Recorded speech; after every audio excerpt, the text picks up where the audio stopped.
As the Chinese Communist Party's October 1st holiday approaches, accidents are happening across the country. On September 26, a tanker truck was rear-ended in the Shanhaiguan section of the Beijing-Harbin Expressway. The crash caused fuel to leak, and multiple fires broke out. Flames stretched for kilometers, with thick black smoke rising straight into the sky. One person exclaimed, "I can't believe this," while another said, "Oh no, if we're late, we won't get through. What's making so much smoke? Oil? The house is on fire." A resident of Qinghuangdao in Hebei province posted a video the same day. She said her neighborhood issued a notice telling people not to open their windows because the highway nearby had caught fire after the crash. Traffic on the expressway was backed up for dozens of kilometers. Video shows a heavy semi-trailer rear-ending a hazardous chemical truck carrying fuel. The tank ruptured, spilling a large amount of liquid onto the highway. The person filming said that when he first drove by, he thought a water tank had burst. Only when he got closer did he realize that it was a tanker truck leaking fuel. 水箱啊. A water tank? Wow, it's a tanker. Another passenger urged, "Hurry, let's go, hurry." In the same video, a man could be heard saying, "The house is burning, it's burning someone's house." Another person filming said the scene was terrifying, like a disaster movie. He asked why a highway crash could be so severe. Someone else said, "Who knows what's going on with this highway these past 2 days? My goodness, it keeps burning. It's all gone. What's going on?" A staff member at the Shanhaiguan service area confirmed that the accident happened on the Beijing-bound side of the highway.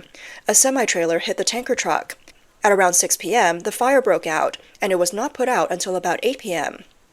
The staff member continued by saying that heavy fog had formed near the entrance of the service area at night, causing the section of the road to be temporarily closed. The road was reopened on the 27th. This sparked a lot of online discussion. Accidents keep happening on the Beijing-Harbin Expressway. The road is narrow, traffic is heavy, the speed limit is 120 kilometers per hour, and vehicles are speeding through foggy conditions. Can't something be done to fix these dangerous sections and prevent similar accidents? The authorities stated that no one was injured or killed in the accident, but many netizens questioned this. The CCP has been known to treat accident casualties as state secrets, often hiding or minimizing death tolls after major accidents. Local officials, in an effort to avoid responsibility, may not report casualties, and often keep the death toll below a key threshold, like 10 or 30. When an accident reaches a particularly serious level, political risks for provincial leaders increase, so minimizing the death toll becomes the first response. On September 27th, a netizen posted a video from Guilin, Guangxi, showing a truck catching fire at a Rongjiang gas station, with explosions heard in the background. The person filming said, "It's still exploding. This is terrifying. I hope everyone's safe." Earlier, on September 23rd, near the Ganzhou Chernantou station in Jiangxi province, a semi-trailer carrying 20 tons of express packages suddenly caught fire, destroying all the goods. The footage shows a truck parked on the side of the road, with thick smoke billowing from the truck's cargo compartment. The ground beneath the truck was covered with numerous parcels. 3 days after the incident, on September 26, Chinese media reported that on September 23rd, the driver of the delivery truck noticed the fire, immediately pulled over, and separated the burning cargo compartment. Then he called the authorities. Firefighters arrived on the scene, and after more than an hour of effort, extinguished the flames. However, nearly half of the cargo, about 20 tons of packages, was burned. After the fire was put out, the scene was left in disarray. The truck had been carrying deliveries from Ganzhou to Guangzhou. Recently, fire incidents involving delivery trucks have been happening frequently across China. On September 18th, a truck in Kunming, Yunnan, caught fire, destroying nearly 90% of the 10-plus tons of parcels on board. Subway accidents also occurred. On September 13th, at 11:30 p.m., a driverless subway train in Shaoxing City, Zhejiang Province, hit a cleaning staff member, resulting in 3 deaths and 1 injury. It occurred during non-operational hours. However, the authorities have kept specific details hidden, and the death toll may be higher. It wasn't until September 24th that Chinese media reported the incident. Multiple insiders revealed that after the accident, the Zhejiang Provincial Transportation Department communicated the matter internally within the traffic management system. Two of the cleaning staff members confirmed that the injured person was still in the hospital and that compensation matters had not yet been discussed. On the afternoon of September 24th, an undercover reporter called the Zhejiang Provincial Transportation Department's safety office. The staff member stated that specific information about the incident could not be disclosed until the investigation report was made public. The provincial authorities have escalated the investigation, and according to regulations, the accident investigation report will be issued within 60 days. The report will be made public after approval from the provincial government. Due to the fact that the incident wasn't reported until more than 10 days later, and the authorities continue to refuse to disclose the details, it has sparked public doubts. One blogger commented that this accident has ruined 3 families in an instant. Another netizen remarked, because they're a vulnerable group, that's why they're not taken seriously. This happened on September 13th, but it wasn't reported until the 24th. One user said, it took more than 10 days for it to come out, which already shows the attitude of the leadership. Such a huge accident, and it's still being kept secret after all this time. Public information shows that Shaoxing Metro Line 2 is a driverless line. It's the second fully automated driverless subway line in Zhejiang Province, following Ningbo Metro Line 5. The line is equipped with the highest level of automation, GOA4. It has features like automatic door opening and closing, remote control, and automatic wake-up. Some users commented, these driverless trains aren't smart enough, and the sensors aren't sensitive or reliable enough. They couldn't even detect people ahead. Why go for driverless and smart systems? They need to do more testing first. Another added, I don't know how many people will die because of driverless and smart driving systems. In addition, there have been multiple chemical plant and coal mine accidents in China recently.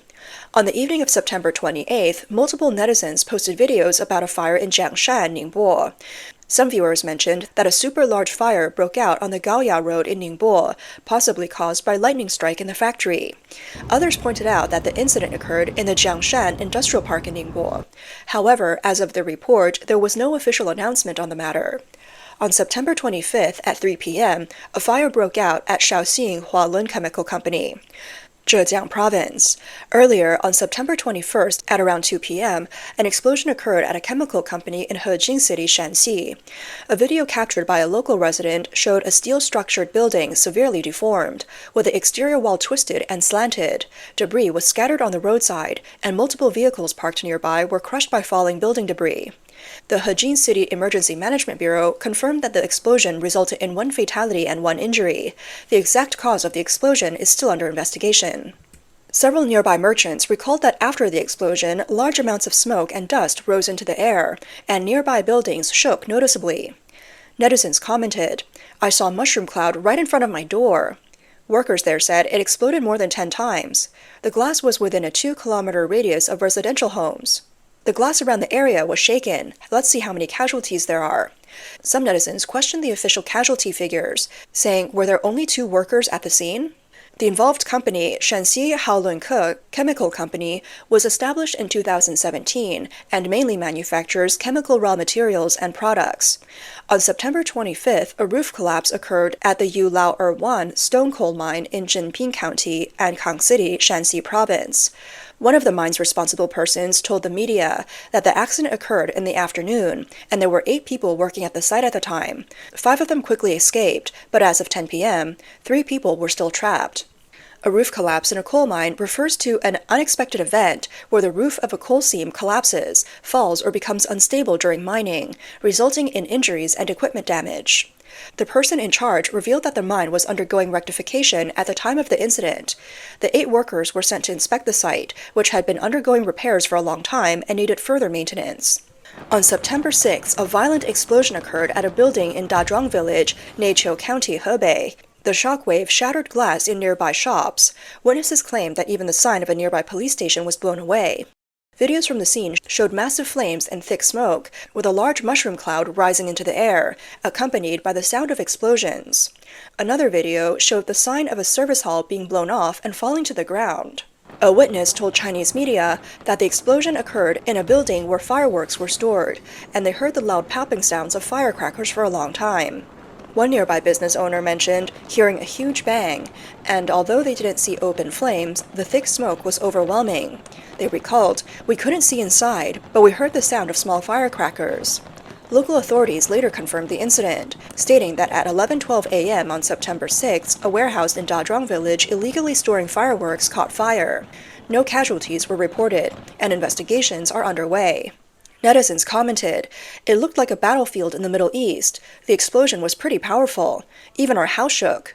The police station was just a few meters away. It even blew up the police station sign. Who was storing those fireworks? Who would dare to store so much so close to a police station?"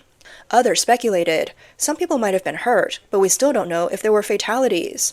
Chinese issues expert Xu Ke stated that accidents in China are becoming more frequent, partly due to human factors. The economic downturn has increased pressure on people's lives, and without faith, people become unstable and easily fatigued, leading to accidents. Some may even intentionally seek to retaliate against society out of frustration, without considering that these social crises were created by the rulers. The Chinese Communist Party often targets the lower class or people already in difficult situations when dealing with social unrest. For example, before the Beijing September 3rd military parade, according to a screenshot posted by a Yunnan netizen, relevant departments instructed grassroots party secretaries to regularly check of 5 types of disenfranchised people and report to higher-ups every half-month. Local governments and law enforcement even instructed businesses to participate in monitoring.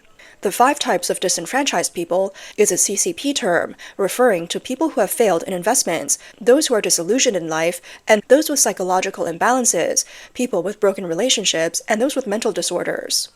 Zheng Wei, a human rights activist in the U.S., stated that all the issues with the 5 types of disenfranchised people stem from measures by the Communist Party. The party has failed to improve the lives of ordinary people, which has only magnified these problems. According to records from the U.S. human rights organization Freedom House's subsidiary ChinaDissent.net, protests in China significantly increased last year, primarily due to dissatisfaction with economic conditions. In the past year, incidents of attacks, including stabbings and car crashes, have often seen the perpetrators described by the police as individuals facing economic or psychological difficulties. Chinese issues expert Yue Shan pointed out that many social problems stem from the CCP system itself. The CCP does not help the disenfranchised. Instead, it monitors them out of fear that its power is unstable. This is an evil and inhumane approach. Notably, as the 76th anniversary of the CCP's National Day approaches, accidents have been frequently occurring across the country, causing heightened anxiety within the CCP over potential instability. On September 27th, major state-run media outlets published articles with the headline, "Be careful, posting unverified information may lead to legal risks." The government, which is often late in reporting or even concealing various incidents, now expresses concern over the public sharing such information. On September 22nd, the CCP's Cyberspace Administration announced a 2-month nationwide internet martial law to address the growing negative sentiment on domestic internet platforms. This action targets social media, short videos, live streaming platforms, and involves a comprehensive investigation of topics, comments, and bullet screens, among other key areas. Commentator Cheng Dongfang stated that due to the CCP's information blockade, the public is often misinformed or only knows part of the truth. This can lead to the spread of potentially false information, which the authorities label as rumors. Some completely true information, if not officially released, can also be labeled as false by the government, leading to arrests.